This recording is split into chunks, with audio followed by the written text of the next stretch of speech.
제가 이게 목회해 보니까 정말 사람 마음대로 안 되는 거예요. 전도가 사람 마음대로 안 되는 거예요. 그러나 늘 사모하는 마음을 가져야 돼요. 한 영혼을 구원하고자 하시는 하나님의 마음을 품고 늘 원하고 사모해야 돼요. 당장 눈앞에 되면 좋죠. 그러나 우리가 볼 때 정말 이 세상에서 제일 어려운 게 사람이요. 알 것 같으면서도 모르는 게 사람이에요. 그러니 하나님도 구원하시기 얼마나 힘드시겠어요. 아무나 그렇게 안 하는 거예요, 하나님. 그러나 우리가 그런 하나님의 뜻을 알고 우리가 원하고 사모하는 마음을 절대 포기하면 안 됩니다. 요새 전도하기 힘들어하고 마음을 포기해버리면 안 된다. 어느 시대고 전도가 쉬웠던 적은 없어요, 여러분. 항상 어려웠지. 한때 우리나라도 70년대 가장 우리 한국교회가 막 성장, 내가 볼 때는 그냥 성장한 거야. 그냥. 대부분 교회 성장은 시골에 있던 성도들이 도시 나와가지고 그냥 교회로 몰려들어가지고 성장한 거지. 사실 따지고 보면 불신자 전도는 그렇게 많지 않다. 누가 말하기를 하나님 입장에서 보면 이쪽 주머니에서 저쪽 주머니로 옮긴 것 뿐이지. 응? 근데 지금 그때가 1200만이라고 했는데 여러분 지금 500만, 앞으로 300만이 우리 개신교 숫자가. 300만 내려가고 있어요. 지금. 그래서 다들 전도가 어렵다고 그래요. 원래 어려웠던 거예요. 그러나 오늘도 모든 사람을 구원하기를 원하시는 하나님의 마음을 우리가 알고 교회가 바로 그 일을 하는 거잖아요. 교회가 복지센터도 아닌데 우리끼리 모여서 마음의 위로나 받고 그런 것이 아니잖아요. 복음을 전해서 하나님의 구원의 역사에 참여하는 것이 교회다 이 말이에요. 그래서 여러분들도 늘 원하는 마음, 사모하는 마음을 가지시기를 주의 이름으로 축원합니다. 그러면 이제 하나님이 우리를 불쌍히 여기셔가지고 한 사람 보내주시고 또 그 한 사람이 또 한 사람이 되고 이렇게 해서 하나님의 구원의 역사가 진행될 줄로 믿습니다. 우리가 이제 말씀 묵상을 늘 제가 강조하는데 얼만큼 여러분들이 삶 속에서 실천하는지는 나는 모르고 여러분만 아시는 거예요. 여러분만 알지. 내가 어떻게 알겠어요. 그러나 느낌은 있어 내가. 저분이 말씀 묵상을 하는구나 안 하는가는 그의 언행을 보면 알 수는 있어요. 느낄 수는 있어요. 여러분 우리가 하나님의 자녀로서 하나님의 말씀을 따르지 않는다는 것은 그거는 바깥 자식입니다. 내 자식이 내 말을 안 듣는다면 그 바깥 자식이지 내 자식 아니잖아요. 괜히 바깥 자식이 내 자식인처럼 위장해 갖고 있는 거지. 응? 본질적으로 내 자식이 아니잖아요. 그것처럼 우리가 하나님 자녀라고 하면서 하나님 말씀대로 안 산다? 어떻게 우리가 하나님 자녀라고 할 수 있어요? 진리는 힘들고 어려운 거예요. 진리가 쉬우면 모든 사람이 다 진리대로 살겠지. 진리는 어려운 거예요. 여러분 성경 아는 거 쉬워요, 어려워요? 쉬워요? 어렵지. 나도 어려워요. 여러분. 원래 진리는 어려운 거예요. 근데 사람들이 어려우니까 쉽게 해버리려고 그러지. 쉽게 해버리려고. 근데 쉬운 거는 내가 볼 때 없는 것 같아요. 만약에 진리가 그렇다면은 제대로 못 살 사람 아무도 없지. 이 진리는 원래 어려운 거예요, 여러분. 그런데 꾸준히 하면 터득하는 순간이 와. 꾸준히 할 때 진리의 문이 열리기 시작하는 거예요. 그래서 구하라, 찾으라, 두드리라 말씀하셨거든요. 그래서 말씀 묵상을 여러분 정말 꾸준히 하시기를 간절히 부탁을 드립니다. 그러면 그게 나의 힘이 되고, 응? 요 지난주에 말이요, 그 수상한 사람이 우리 2층에 와가지고 있었던 거야. 근데 이제 그날 우리 전사님도 안 나오는 날이고, 그래서 나는 아침부터 사무실에 앉아 있었는데 오후에 이제 위에 한번 돌아봐야지 하고 올라갔더니 뭔가 느낌이 이상해. 올라갔더니 이 한 사람이 있는 거예요. 킹스 찜질방 옷을 입고. 그 뭐냐 도대체. 그래서 CCTV를 봤더니 하루 종일 있었더라고 거기. 응? 그래서 내가 이제 자초지종을 물어보니까 찜질방에 들어갔다가 나와가지고 며칠째 이 주변을 돌아다니는 거예요. 응? 수염 막 이렇게 해가지고. 그래서 자초지종을 들으니까 뭐 직장 다니는데 직장에서 왕따를 당하고 뭐 사람들이 자기를 함정에 빠뜨리고 뭐 그래서 막 자기 삶이 무너지고. 응? 그래서 내가 지금 당신한테 필요한 거는 찜질방 가서 옷 갈아입는 거야. 못 갈 용기가 없대. 그럼 나랑 같이 가자. 내가 가서 설명해 주게. 그랬더니 어디로 사라져 버렸어. 근데 그 다음날 또 여기 와가지고 어성대는 거야. 그 내가 데리고 찜질방에 가서 주인한테 설명해 주고 인계를 했는데 그 다음부터는 소식이 없어. 계속 찜질방에 있는가 모르지만은. 근데 내가 가만히 들을 때 이 사람이 마음이 무너지면 참 인생이 그렇게 돼버리는 거예요. 마음이 무너져 버리면 이게 인생이 다 깨지는 거예요. 뭐 그 사람도 뭐 원래 그랬겠어요, 여러분. 우리 마음을 지키는 것이 너무 중요한 거예요. 잠언의 말씀도 그랬잖아요. 무릇 지킬 만한 것보다 마음을 지켜라. 그 마음을 어떻게 지킵니까? 여러분이 뭐, 그래, 오늘부터 난 잘해야지. 늘 결심하지만 그 결심이라는 게 여러분, 얼마나 가? 오죽하면 뭐 작심삼일이라. 요새는 작심삼일도 아니고 작심삼초. 내가 볼 때 3초도 아닌 것 같아. 금방 마음 품었다가 마음 금방 바꿔버리고 그냥. 오늘 목사님 설교도 그래 맞아 말씀 묵상해야지 해놓고 가면서 새까맣게 잊어버리고 유튜브나 보고.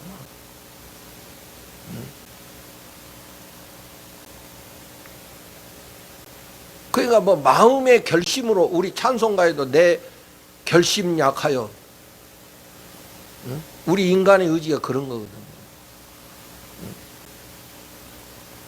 그래서 여러분 우리가 말씀을 사모하고 말씀 묵상을 꾸준히 하면 우리 마음이 강해집니다. 마음이 튼튼해져. 바울 선생님의 말씀대로 속 사람이 강건해지는 거야. 하나님의 말씀은 양식이거든.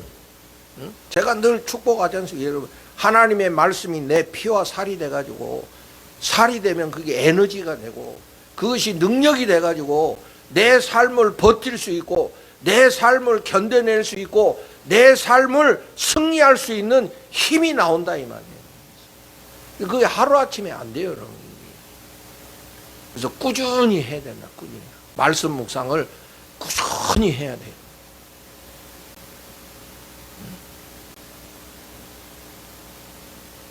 정말입니다, 여러분. 나는 내가 안 해보고 여러분 보고 하라는 소리가 아니고 내가 인생 살아 목회해 보니까 그렇더라 이거예요.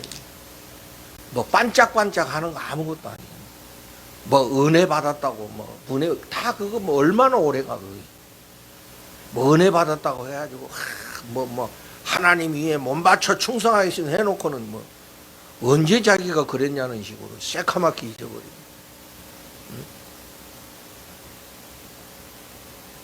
그런 게 아니더라고. 이게 꾸준히 매일매일 우리가 이 말씀을 우리가 묵상하면서, 묵상이라는 거는 내가 받아들이고 다시 한번 되돌려보고 이런 것이 말씀 묵상인 겁니다. 그래서 여러분들께서 그거를 얼만큼 참되게 받아들이냐, 이 중요한 겁니다. 제가 보니까 처음에는 목사님이 하라니까 막 하더니 해마다 가면서 줄어. 응? 해마다 가면서 이제 매일 성경도 응? 자꾸 줄어. 그래서 내 생각 여러 가지, 이분은 이제 매일 성경 그런 보조가 없어도 스스로 말씀 자체로 묵상하시는 모양이다. 뭐 요렇게 생각해야지, 이제 접었구나 이렇게 하면 또 너무 실망스럽잖아. 응? 그래서 목사의 마음은 여러분들이 정말 말씀으로 은혜 받으시고, 남이 해준 거 들어봐야 그거 다 잊어버리는 거예요, 여러분. 솔직히 말해서 여러분, 뭐 내가 여기서 30년 이상 설교했는데 얼마나 기억하고 있어요, 여러분. 응? 솔직히 말해서 나도 내가 설교한 것 안 돌아보면 나도 기억 안 나, 솔직히 말해서. 응? 남이 해, 근데 그때 하나의 도전이 되고 기회가 되는 것이지. 응? 우리 어릴 때 공부한 거 생각해봐요. 선생님이 해준 거는 기억 안 나지만 내가 막 직접 해보고 내가 직접 해본 건 지금도 기억하고 있다니까. 응? 그것 마찬가지예요, 신앙생활도. 그래서 응? 목사는 여러분들을 돕는 사람일 뿐이에요. 해결자가 아니거든. 돕는 사람. 중요한 건 여러분들이 본문을 여러분 스스로 직접 읽고 하나님의 뜻을 깨달아 가는 데까지 성장하고 성숙해지셔야 된다. 그래서 제가 이제 설교도 여러분들이 이제 놓칠까봐 제가 설교도 그렇게 하는 거예요. 말씀 묵상에 따라서 설교하는 거예요. 그래서 지난번에 우리 에레미야서 앞부분을 묵상했잖아요. 이 9월 달에 들어서는 열왕기상이 시작돼요. 어떤 기록에 보니까 이 열왕기를 쓴 사람이 예레미야다, 이런 그 기록이 있더라고. 그래서 연결이 되는구나. 성경은 다 그렇게 연결성이 있어요, 여러분. 예레미야 선지자가 그 남왕국 유다가 멸망될 때 정말 눈물로 백성들에게 하나님의 말씀을 전했던 거잖아요. 그래서 이 열왕기, 열왕이라는 거는 왕들의 기록이다, 이런 뜻이야. 우리도 뭐 조선 왕조실록이 있듯이 열왕, 모든 왕들의 기록이다. 그래서 우리가 가진 성경에 보면 열왕기상, 하가 있는데 원래는 이 상하 구분이 없어. 그냥 열왕기야, 열왕기. 그런데 이제 우리가 읽기 쉽게 하기 위해서 열왕기상, 열왕기하 이렇게 구분한 거지. 그냥 열왕기에 연결된 거야, 이렇게. 그런데 이 열왕기의 기록을 보면 우리가 그 앞에 보면 사무엘 상하가 있잖아요.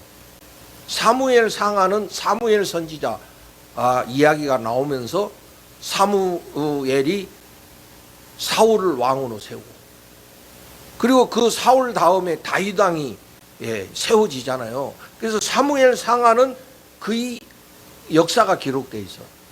그런데 그 뒤에 열왕기는 이제 다윗이 이제 나이 들어서 죽고, 다윗 다음에 그의 아들 솔로몬이 왕이 되고,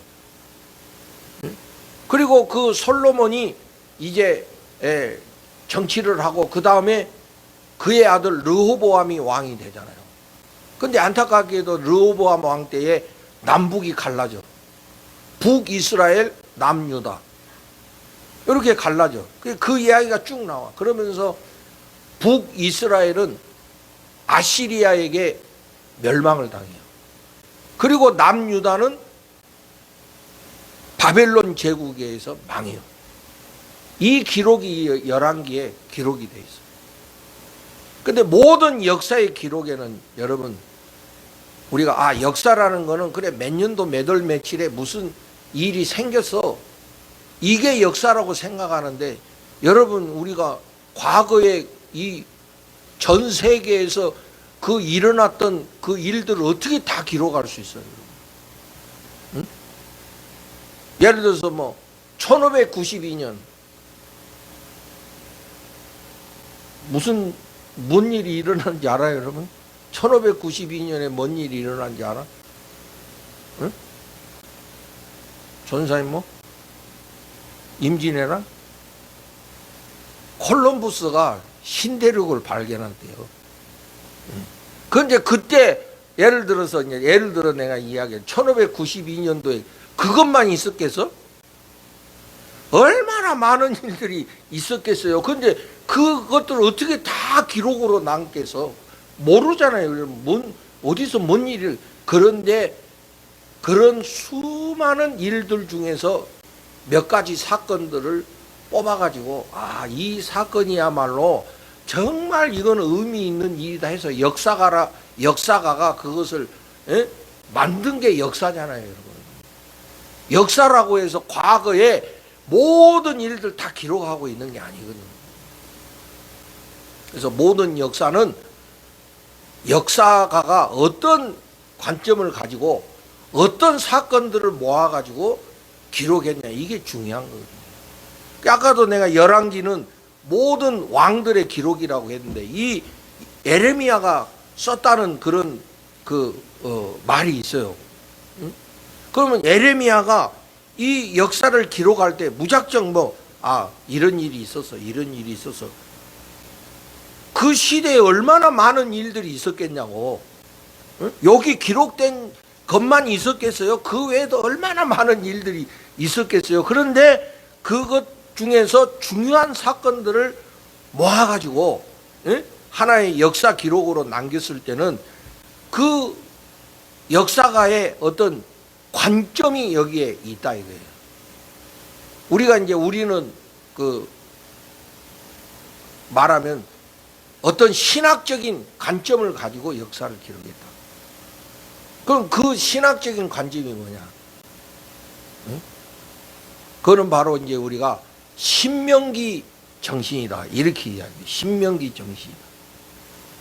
우리 여기 구약성경 신명기의 말씀은 모세가 그 가나안 땅 들어가기 전에 백성들 다 불러놓고 다시 한번 백성들에게 설교했다. 거듭에서 명령한 말씀이다. 그래서 신명기라고 그렇게 이야기해요. 근데 그 내용이 뭐냐면 너희들이 약속의 땅 들어가면 정말 하나님 말씀에 순종하고 살아야 된다. 핵심이 그거예요, 여러분. 응? 하나님 말씀에 순종하고 살아야 된다. 그래서 하나님 말씀에 순종하는 자들에게는 인생의 축복이 오고, 그러나 하나님 말씀에 불순종하면은 저주가 임한다.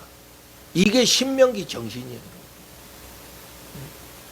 그래서 이 열왕기의 역사의 관점은 바로 하나님의 말씀에 순종했냐 안 했냐, 이게 중요한 관점이에요. 그래서 모든 왕들의 기록을 여기에 보여주고 있는데, 그 왕이 많은 일을 했겠죠. 왕으로서 건축 사업도 하고 무슨 복지 사업도 하고 많은 일을 했겠지. 그런데 이 성경은 그런 데 관심이 없어. 뭐에 관심이 있냐? 이 왕이 정말 하나님 말씀에 순종하는 왕이냐 아니냐, 요것을 보고 있는 거예요. 그래서 여러분들 열왕기를 읽을 때 그런 관점을 가지고 읽으셔야 돼요. 이 사람이 정말 하나님 중심으로 하나님 말씀에 순종한 사람이었느냐 아니었느냐, 이걸 봐야 돼요. 그래서 오늘 읽은 말씀에 누가 나옵니까, 여러분? 아도니아가 나오죠. 아도니아가 누구냐면 다윗의 아들이야. 다윗의 아들이 한 8명인가 돼. 그리고 엄마가 다 달라. 그래서 여기 5절에 보니까 핫깃의 아들 아도니아, 핫깃이 아도니아의 엄마야. 쉽게 말하면. 나중에 솔로몬이 나오는데 솔로몬의 엄마는 누굽니까, 여러분? 그렇죠. 역시 우리 안수 집사님 성경 퀴즈 하면 1등이 항상. 밧세바의 아들 솔로몬, 이렇게 돼요. 엄마를 딱 밝히게 돼 있어요. 아들이지만 엄마가 달라. 그러니까 그 이야기는 뭐냐면 서로 간에 얼마나 갈등이 있었겠어. 아들들 간에. 응? 아들 말고 엄마들 옛날부터 이 치맛바람은 태고적부터 있었거든. 응? 요새 우리 뭐 학교 교사들 그 뭐 자살하고 이런 것도 다 보면 그 부모의 삐뚤어진 마음에서 나오는 거예요. 자기 자식 사랑하는 사람. 누가 내 자식을 누가 가서 아무 이유도 없이 때리면 가만히 있겠어? 옛날에 우리 성미가 초등학교 다닐 때 그 반에서 괴롭히는 자식이 있다고 그래가지고 내가 가가지고 훈계했잖아요. 너 한 번만 더 우리 딸 건들면, 그까지밖에 안 했어 난. 그 모든 부모의 마음이 그건 다 똑같은 거예요. 내 자식이 부당하게 대우를 받는다든지 억울한 일을 당하는, 어떻게 가만히 있습니까? 이런 것들이 너무 왜곡되고 삐뚤어져 가지고 문제가 일어나는 것이지, 자기 자식에 대해서 그렇게 애정을 갖는 거는 당연한 거 아니겠습니까? 응? 이왕이면 내 아들이 왕이 되면 좋지, 그것을 나쁘다고 말할 수는 없어요. 그런데 하는 과정 속에서 이게 왜곡되고 변질되는 게 문제죠, 사실. 응? 그러니까 얼마나 그런 갈등이 많았겠냐고. 응? 그래서 이 아도니아는 다윗의 그 아들 중에 세 번째 아들이에요. 우리가 이제 사무엘 상하를 읽어보면 다윗의 첫째 아들이 암논이고, 두 번째 아들이 길르앗이고, 세 번째 아들이 압살롬이야. 암논은 그 자기 이복 동생 다말을 사랑해가지고 다말을 성폭행해가지고, 응? 다말의 인생을 망치게 했던 자 아닙니까? 그러니까 그 다말의 친오빠 압살롬이 복수를 하죠. 암논을 죽여버리죠. 이 가정의 비극이죠, 이게. 그리고 압살롬은 어떻게 했습니까? 아버지한테 반역을 했잖아요. 아버지 권력의 쿠데타를 일으켜가지고 아버지를 왕의 자리에서 쫓아내려고 했던 그런 아들이 압살롬이에요. 근데 압살롬도 결국에 그 싸움에서 죽고 말았어. 근데 두 번째 아들은 이름만 있지 별로 기록이 없어. 그러니까 아마도 뭐 병에 걸려서 일찍 죽었던지. 그리고 아도니아야. 그러니까 우리가 이제 1절에서 열왕기 1절에서 4절에 보면 다윗이 나이가 들어가지고 이제 분별력도 없어지고 죽을 날이 다 가까워지니까, 응? 그러면 그 다음에 왕은 누가 될 것인가? 이게 초미의 관심 아니겠습니까? 응? 근데 우리가 성경을 쭉 읽어보면 솔로몬이 유력해. 솔로몬이 암암리에 그 다음 왕이 솔로몬이 될 것이라는 그런 아버지의 뜻이 있었거든. 근데 아버지는 늙으니까 분별력이 없어져. 그러니까 아버지가 늙기 전에 그래 내 다음 왕은 솔로몬이야 하고 이거 공식적으로 발표하면 딱 정리가 될 텐데, 이 아버지가 늙어가지고 분별력이 없어가지고 그걸 제대로 못하니까 밑에서 얼마나 여러분 막 우리가 생각해 볼 때 얼마나 막 암투와 갈등이 많았겠냐고. 이런 차에 아도니아가 나섰어. 여기 성경에 보니까 아도니아가 스스로 높여서 이르기를 내가 왕이 되리라. 응? 왜냐하면 우의 형 다 없어지고 자기가 이제는 그 장랑 같은 그런 역할인데, 이거 내가 이런 걸로 봤을 때 당연히 내가 왕이 돼야지. 그리고 오늘 말씀에 여기 보니까 용모가 그 6절에 보니까 압살롬 다음에 태어난 자여 용모가 심히 준수한 자라. 그러니까 왕이 되기에 부족함이 없는 그런 사람이었다 이거야. 그러니까 옆에서도 사람들이 이번에는 당신이 왕이 돼야 됩니다. 뭐 얼마나 또 옆에서 부추겼겠어. 응? 그러니까 그 바람에 아도니아가 스스로 절차도 없이 내가 왕이다 그러면서 사람들 모아놓고 쉽게 말하면 왕의 즉위식을 해버린 거야 그냥. 그러니까 얼마나 난리가 났겠어요, 여러분. 왕이 뭐 아버지가 그렇게 허락한 것도 아니고, 응?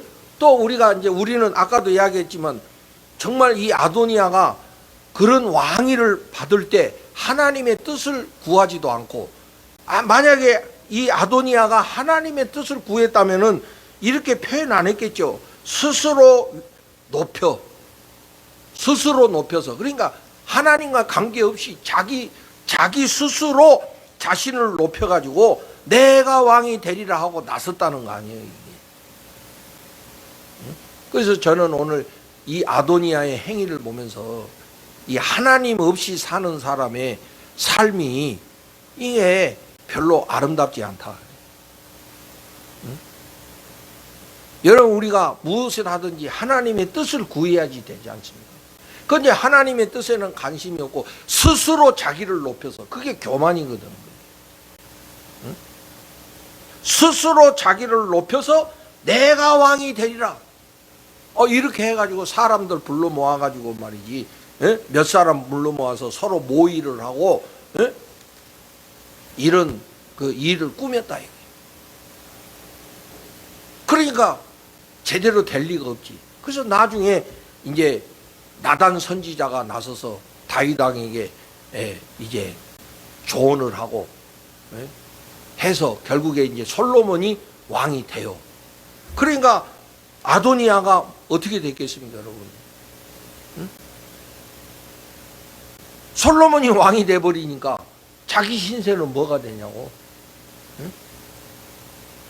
여러분, 우리가 2장 17절로 가봅시다. 열왕기상 2장 17절로 가봅시다.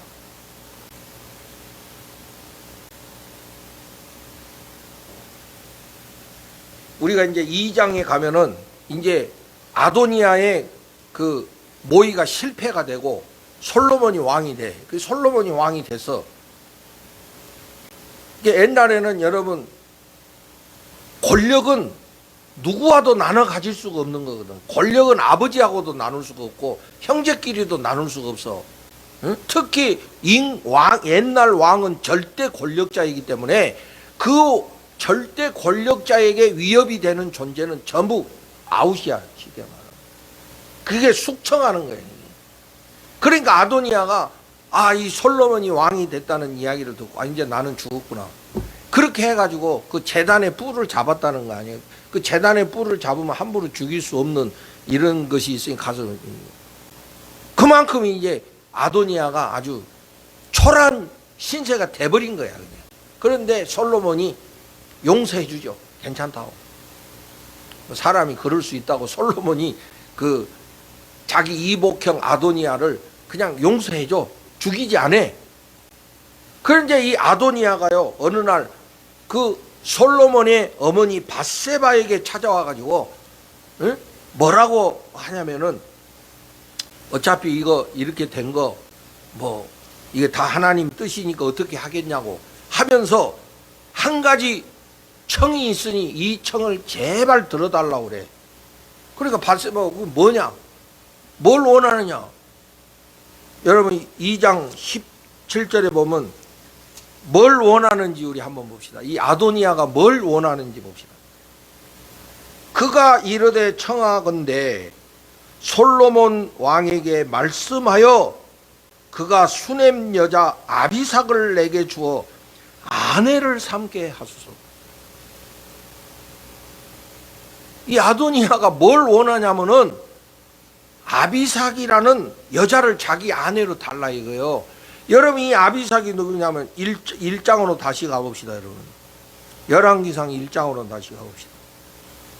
1절에서 4절에 보면 여기 아비삭이 나오잖아요. 수넴 여자 아비삭이 나오잖아요.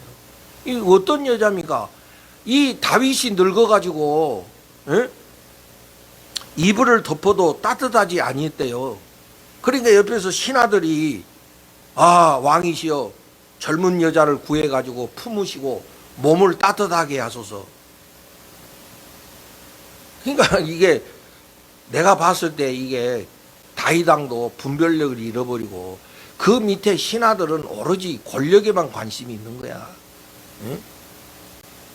그때 그 다윗을, 늙은 다윗을 옆에서 간병하라고 붙여준 여자가 아비삭이라니까. 그런데 그가 여기 4절에 보니까 이 처녀는 심히 아름다워. 그랬더니 엄청나게 이뻤는가 봐요. 안 봤으니 어떻게 알겠어. 근데 뭐 그러니까 엄청나게 이뻤는가 봐. 예? 그러니까 이 아도니아가 그 아비삭을 마음에 품고 있었는가 봐. 응? 아, 저 여자 진짜 이쁘다. 응? 이렇게 했는가 봐.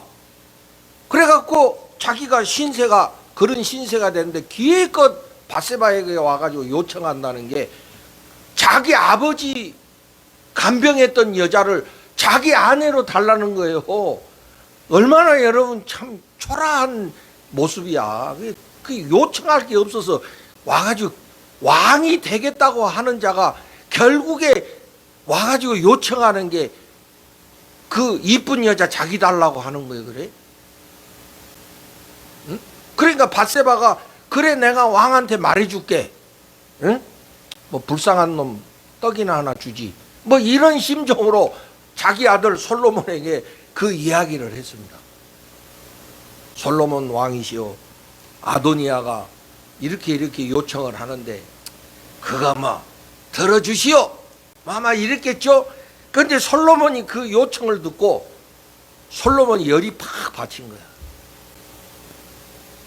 그러니까 솔로몬이 자기 엄마 밧세바에게 그런 말 하시려면 차라리 아도니아에게 나라를 주라고 하시죠. 뭐 그런 말로 와서 전달하냐고 하면서 말이지. 화를 내면서 부활을 시켜가지고 아도니아 없애버려라. 그래서 아도니아가 숙청당하는 거야. 얼마나 초라해.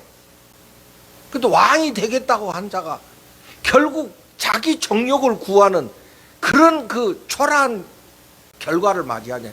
그러니까 이 아도니아는 스스로 높여서 왕이 되겠다고 하는 그 마음이 정말 이 나라를 다스리겠다, 정말 내가 이 나라를 하나님의 뜻을 위해서 살겠다, 이런 게 아니고 단지 자기의 권력 욕망을 채우기 위해서 그렇게 했다는 것밖에 더 됩니까? 응? 그래갖고 자기가 불리하게 되니까 기껏 와가지고 요청한다는 게 자기 아버지 늙어서 간병했던 그 여자를 자기 부인으로 달라고? 그러니까 아도니아의 머릿속에는 뭐가 있는 거야? 하나님의 뜻은 전혀 없죠. 그냥 인간의 욕망만 있는 거 아니야. 그래서 결국에 아도니아는 비참하게 죽고 마는 거예요. 저는 이거 보면서 하나님 없이 사는 사람의 최후가 이렇다. 하나님 말씀을 중심을 두고 사는 사람은 결코 자기의 욕망이나 자기 정욕을 구하지 않는다는 거지. 우리 말씀에도 자기 정욕을 위하여 구하는 것은 하나님이 듣지 아니하신다고 말씀하셨지 않습니까? 우리가 하나님 자녀로서 하나님 말씀대로 살아야 될 그런 사람들이 결국에 하나님 말씀은 도외시하고 자기 욕망에 짓눌려 가지고 자기 욕망을 채기 위해서 스스로 교만해 가지고 스스로 그 교만에 빠져서 하지 말아야 될 짓을 하고 결국 원하는 것이 자기 정욕을 채우려고 하는 이런 것이었다는 거지. 그러니까 그 인생의 최후는 비참할 수밖에 없는 것이다 하는 것을 기억하게 돼요. 아, 우리가 하나님 없이 사는 삶이 얼마나 비참한 것인가를 우리는 알고 거기서 우리는 반면 교사를 얻어서 우리는 정말 하나님 중심으로 살고 하나님 말씀에 순종하면서 살아야 되겠다고 하는 이런 결단이 우리들에게 있어져야 될 줄로 믿습니다. 근데 더 비극적인 거는 말이에요. 여러분 6절에 다시 한번 봐보세요. 1장 6절. 압살롬 다음에 태어난 자의 용모가 심히 준수한 자라. 그의 아버지가 네가 어찌하여 그리하였느냐고 하는 말로 한 번도 그를 섭섭하게 한 일이 없었다. 아버지가 누굽니까? 다윗이잖아요. 다윗이 그 아들에 대해서 한 번도 섭섭한 말을 안 했대. 꾸중을 한 번도 안 했다는 거야. 그냥 내버려 뒀다는 거예요. 무관심, 방관.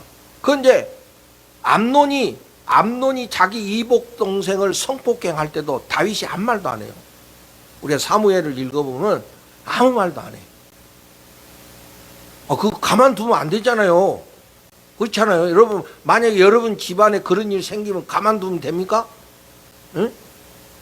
아무 말도 안 해.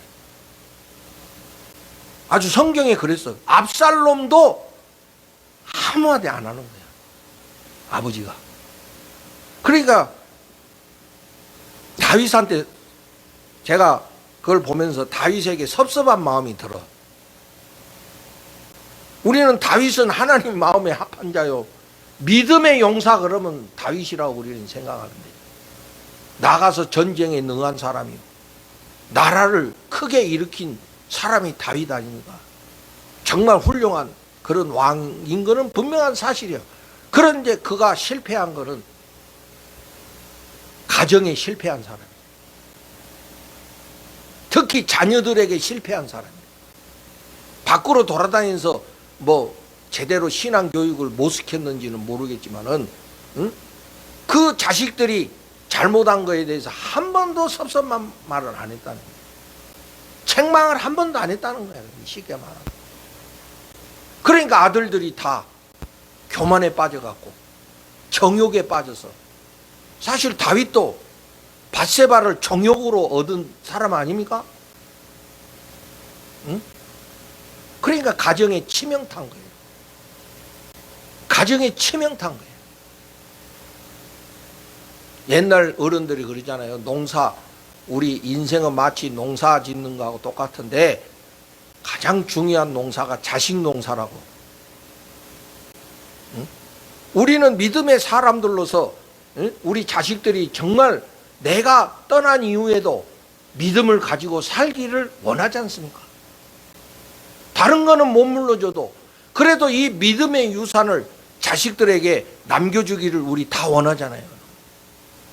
그러면 그게 어느 날 갑자기 됩니까? 어릴 때부터 신앙적으로 양육을 해야 되는 거 아니에요? 믿음의 가르침을 해야 되는데 다윗은 한 번도 안 했다는 거예요. 야, 엄마들이 다 책임지고 해야지. 다윗의 그 부인들은요, 다 이방 사람들이요. 불신앙의 사람들이다. 유대인한테는 이런 이야기가 있습니다. 엄마는 유대인이어야 되고 아버지는 이방인이어도 된다. 오늘 말로 하면 엄마는 반드시 믿음의 사람이어야 되고 아버지는 조금 봐준다. 이런 이야기가 있어요. 그건 뭐냐면은 모든 신앙 교육은 엄마에게서 이루어진다. 이런 뜻이에요. 엄마의 신앙 교육이 절대적이다. 이런 뜻이거든. 우리 다 보면 엄마 이야기하면 다 울잖아. 아버지 그러면 조금, 아버지 그래도 막 가슴이 울컥하겠지만 엄마만큼은 감도가 없는 것 같아, 내가 보니까. 응? 엄마 그러면 안 우는 사람 있어? 남자들도요, 내동 잘 지내다 엄마 이야기하면 다 바보처럼 운다니까. 다 나이 들어갖고도 엄마 그러면서 운다니까. 왜? 자기 고향이거든. 엄마에게 가장 많은 영향을 받는다는 거거든. 그게. 또 신앙적인 거는 더욱더 그렇다는 거야. 디모데도 내 외조모 로이스와 내 어머니 유니게로부터 받은 믿음에 대해서 이야기하잖아요. 그 신앙 교육이 엄마로부터 흘러간다는 이런 뜻 아닙니까?